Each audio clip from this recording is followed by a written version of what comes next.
નમસ્કાર દર્શક મિત્રો, BHTV ન્યૂઝમાં આપનું સ્વાગત છે। વડોદરા શહેરના નિઝામપુરા વિસ્તારમાં હજ ટ્રેનિંગ કેમ્પ યોજાયો।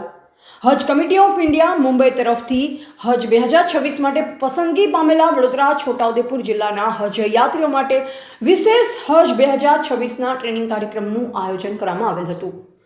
આ ટ્રેનિંગ ગુજરાત રાજ્ય હજ કમિટી ગાંધીનગરના માસ્ટર ટ્રેનરો તેમજ વડોદરાના મુખ્ય ટ્રેનર મોઇનુદ્દીન સૈયદ અને તેમની ટીમ દ્વારા માર્ગદર્શન આપવામાં આવ્યું, જેમાં મોટી સંખ્યામાં હજ યાત્રીઓ જોડાયા અને કેમ્પને સફળ બનાવ્યો હતો। Report Raju Memon, bureau chief.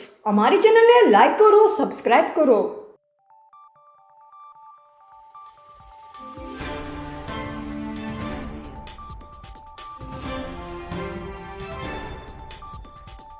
मेरे प्यारे नबी सुनेंगे, मेरे प्यारे नबी ने फरमाया लब्बैक पुकार